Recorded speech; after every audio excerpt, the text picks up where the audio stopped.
All right. So the assignment is for beginning Photoshop users is to create a composition that reflects an understanding of depth through scale, through big, medium, and small shapes, diminishing in size, which creates a sense of depth, overlapping, which creates depth, and also color. Colors become more faded and less distinct, so atmospheric perspective. So the assignment is to do all that, right, for beginning Photoshop. I'm going to show you a very easy way to do that. I put this together in 5 minutes. So the key is using Pinterest, and the key is using the object selection tool, which we'll go into. So the first thing you need beginning Photoshop. Well, and let me just show you some examples. This is, a lot of our students are interior design students, so I decided to take chairs as an example because we're interested in chairs. And I just went and got chairs off of Pinterest and placed them in here and cut them out in just a heartbeat, right? And then pasted it in these clouds. Here's another one. I'm doing some desert scenes. So, the requirement is at least 8 elements. So here's 1, 2, 3, 4, 5, 6, 7, 8, right? Here we've got a background and a foreground, and I started putting a house in there. Here's one. And now these images I've created all in using AI. I use Midjourney, so I can create houses and posters. And again, for you game artists, you can use creatures. You can create game art environments. For you graphic artists, you could do some page layout stuff if you wanted. But I generate all my stuff in AI because it's original. Then I don't have to cite any influences. So all of these work. I generated. Give me an image of a roadrunner, a B-52, a coyote, and then different, desert scenes, etc. So we've got 1, 2, 3, 4, 5, 6, 7, 8 elements. And again, my formula for all you intro designer, 2D design, color theory, whatever it is, when you have to create a composition, huge looming foreground object that you're looking past into a midground object. Some overlapping right here. We got some overlapping that creates depth. Some areas way in the background that become less distinct. So we're creating foreground, midground, and background. I overlap as much as possible. I break the horizon line as much as possible. So these are just fun little desert scenes that I'm putting together in more of a photographic kind of technique. So what's the first thing you need? Let's look at Photoshop. I want to make it really simple. Okay, you don't need to know all of these elements, and I would stay away. Learn the lasso and the magnetic lasso. Learn those, these selection tools. But you're going to use the object selection tool. It's your best friend. It's going to make things super easy. Okay, and for your move tool, all right, make sure you have auto select layer on. Always make sure that you have your layers window open. You can go over here to window and make sure you have your layers window open. Here's some of these things, your tools. You don't need most of this stuff. All you need is your layers window, pretty much. So to get started, you need a blank canvas. And then we're going to go to Pinterest and get shapes or images, and then we're going to paste them in there. So what size canvas? You go File, New. Okay. And, the keystrokes I use, when I say Apple during this little tutorial, you PC people, look down at your Windows key. It's the same thing. So I'm going to say File, New, and instead of what's in my clipboard, I'm going to say, you can use paper or you can use web. I'd probably recommend web. I'm doing 16:9 format because I like that cinematic kind of spread. But here you can select large, 1920 by 1080, right? I get rid of the artboard right away. I don't like artboards. That's just me. You can have a tutorial from someone else. It's like, why isn't Prentice use artboards? Artboards are fantastic, but I just don't use them. I don't use a lot. I don't do a lot of things. I don't use adjustment layers, and I don't use artboards. I keep things really simple. Okay. let's unlock that layer. So you've got your canvas here. All right. Over here are your paint chips. Here's black in the foreground, white in the background for now. All right. If you want to view this, so it fills that screen, double click the hand. Then you can do Command Apple minus, Apple minus to take it down, Apple plus. And remember, when I say Apple, Windows people think Windows. So you've got your canvas. You've got a layer over here. We're going to create new layers. It's like sheets of tracing paper. We're going to paste some things in here. Now, the easiest thing to do is go to Pinterest. Now, you're welcome to look at my, I think I've given you my Pinterest credentials or link to my account here. I'm going to go back. So here's my Pinterest page. You can see I use it a lot in teaching. Here's collage and zine design, page layout, David Carson, line, emphasis, all of these things, rule of thirds, asymmetry. Here's color, and I've got subcategories for that. We're in my color class right now. We've got some examples, historical examples, and simple color designs, and then some exercises and things. So the thing is, you have to, click Explore. If you're in interior design, maybe do, your collage with something related to interior design. If you're in game arts, maybe put some creatures together into a landscape. Like I said, do something that's interesting. The secret is to do something. Don't make these designs for me. I don't need designs. I have enough of my own. Make these for you. So I'll show you how I did the chair one. So because I figure, chairs and furniture is something that, in interior design, you might be interested in. So here's I think one that I used, right? So you click on something, you find an image, right click on it and do copy image. That copies it into your paste buffer. And as long as you're not selling your designs, you don't need to worry about citations. All right. Now you go back over to your Photoshop and you can hit paste, and that's Apple V, right? Windows V. V is always paste. C is always copy. Okay. And there's one chair. So let's go back. Let's go back and look for some more chairs. And I'll get, let's get 4. I know we're supposed to do 8, but I don't want to have a super long tutorial here. So we're going to copy this image.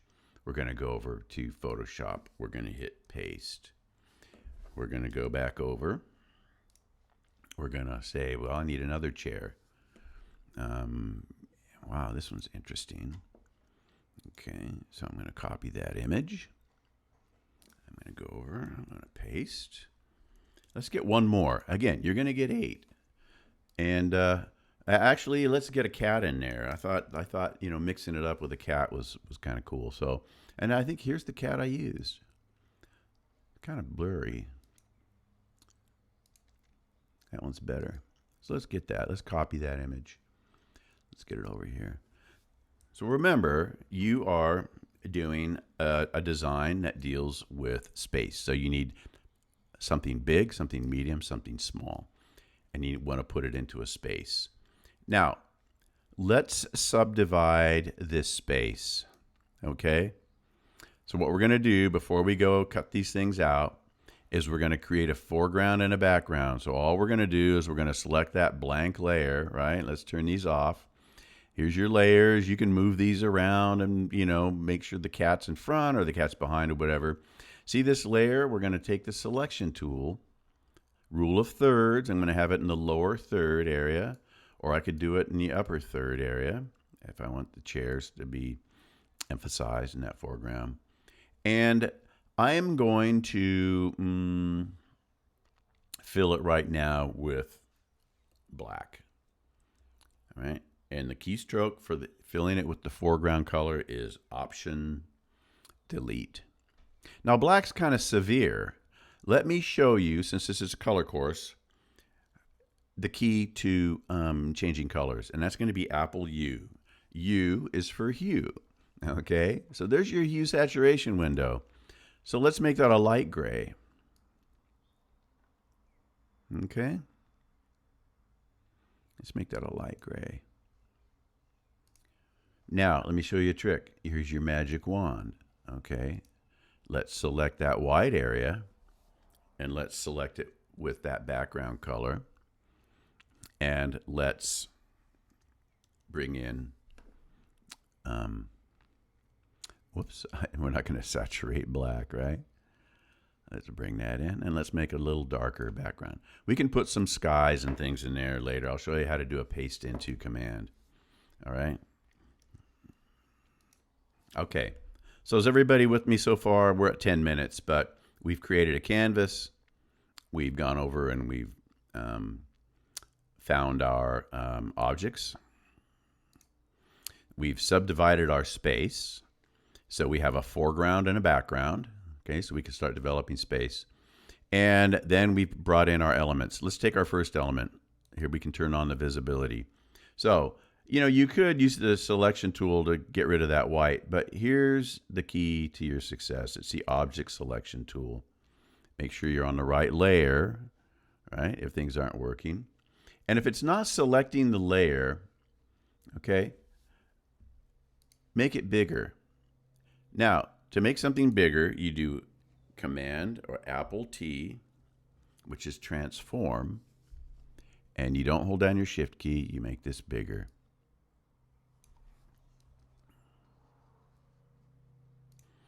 All right, object selection tool. Let's go over. You see how it selected it? Click. Marching ants, move away so it's just the selection. Do Apple C.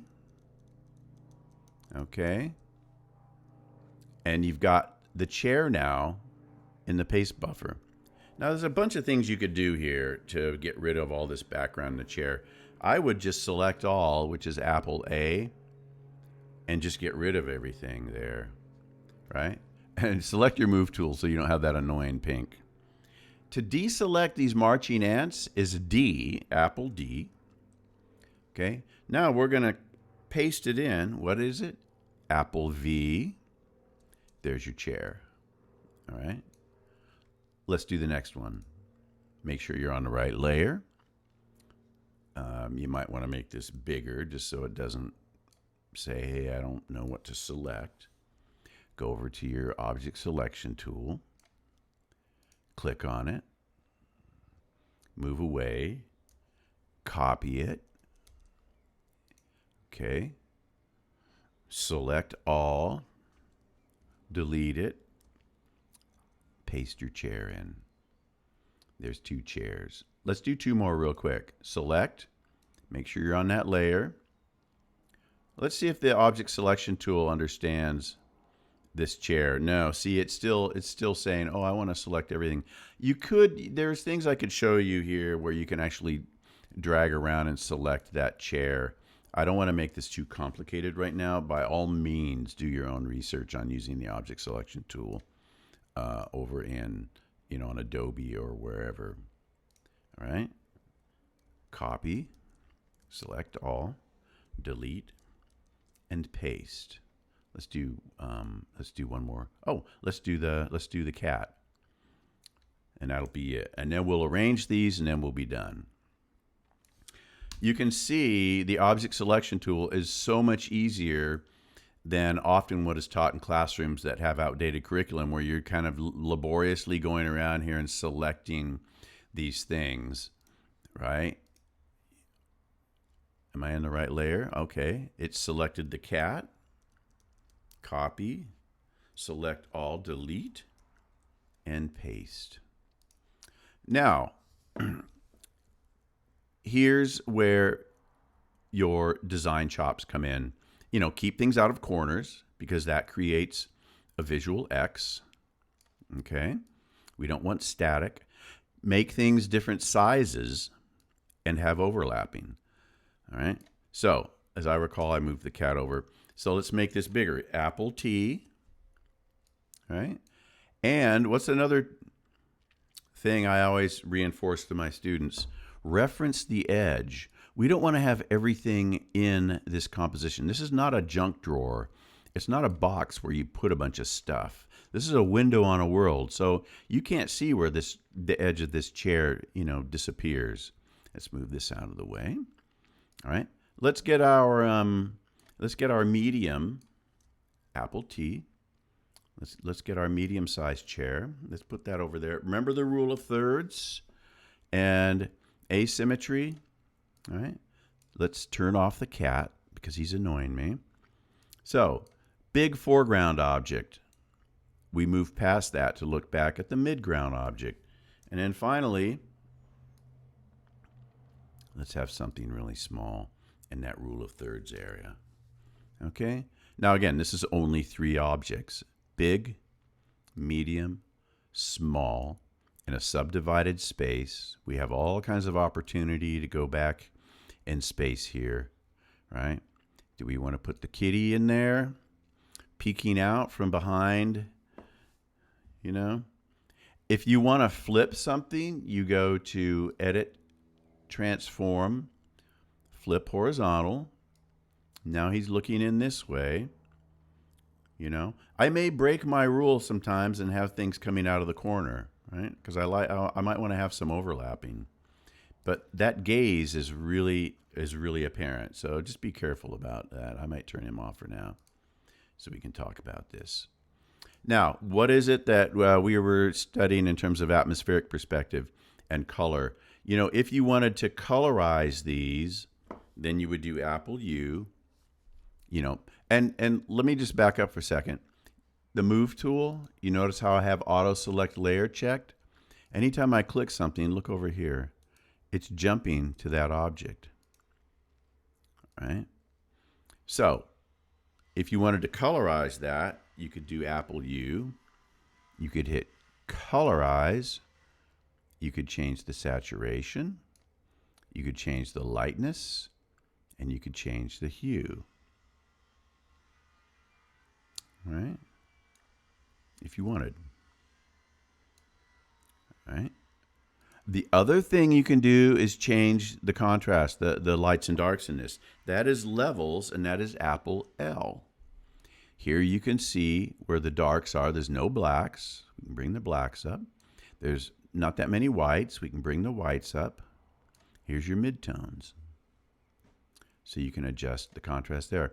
As you get more comfortable with these tools, my recommendation is to play with Camera Raw Filter, which is basically the level command on steroids. You can, it's like your in-camera adjustments. You can adjust exposure. You can adjust your dehaze and everything else. But I don't want to get into that right now. It's a whole nother. I personally don't like the colorize for this, but I mean, we could use it. But if you want to undo, just Apple Z, and that'll undo it. Let's adjust the levels on that, though. You can see Apple L. If you want to brighten it up a little bit, we've got some darks in there, okay? How do we make this go back? This is really bright. Now, a focal point can be bright, but, right now we haven't really addressed atmospheric perspective, which is kind of what one of the things we want to be able to discuss. Atmospheric perspective, obviously, in something like this, things are going to fade out as they go back, okay? And what we're doing, maybe not so much. We can desaturate those colors, okay? How do we do that? Apple U for hue saturation. We can desaturate those colors. So now, let's make the brighter colors come forward. Not necessarily something you want to do all the time. Okay, so we've got, I don't know if we can make that blue any brighter. Maybe. Bright blue, a little bit more faded green, and then a much more faded background element. Bring down the saturation just a little bit more. We can blur it. We can do all these kinds of things. All right. So with that, you can imagine the only other thing as far as a background I'll show you, this is coming up on 20 minutes now. So let me just show you. Oh, we can search for sky. I think I picked maybe something like this. Here's a sky. We're gonna right click on it, I think. We're gonna copy that image. We're gonna go over here. Now let me show you a really cool trick. Magic wand. Go over to your background layer. Turn down your tolerance so it can select that background. This is a really cool trick. This is edit, paste special, paste into. We're going to paste into that selection. And then we're going to do Apple T. We're going to make that bigger. Be careful when you resize things up. You might lose resolution. But, you know, here we have a sky now. We can change the levels with Apple L if we want to make that a little darker. Okay. And I think I had some wood paneling here. Let's do the same thing with wood. So we go over here and we do a search for, I think I just did a search for wood. Might have been this. Copy image. Go over here. Make sure I'm on the right layer. This has created a masked layer. So we go back down to our original layer. We select that. What do? Edit, paste special, paste into. Now watch, I'm going to rotate this, Apple T, but instead of making it bigger, I'm going to rotate it.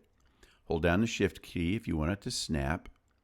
Now I'm going to make it bigger. Don't hold down the Shift key. And there's our wood. So that's the beginning. I can show you more about having things go behind here. You know, if you wanted this to look like it was coming out from behind, I could make it go behind that layer, or you could just delete it so it's peeking up from behind that background. But hopefully this gives you an idea of how just within a few minutes you can get the technical stuff out of the way. Using your object selection tool, you can go find the images that interest you, paste them onto your canvas, cut them out using the object selection tool, and then you can get into the creative part, which is making the composition. Big, medium, and small shapes that go back into space through overlapping. Let me show you how you can take that back or overlap that. You're going to put that behind the chair by dragging that layer. So you can use overlapping. You can change the hue and saturation. Remember, Apple U, Apple L for levels, Apple U for hue saturation, Apple T for transform. Okay. And then finally, you're going to save it. You know, you can save this as on your computer as chairs 2, and then you're going to export it. You're going to do a file export, you know, as a PNG file, let's say. All right. So let me know if you have any questions on that. Have some fun with it.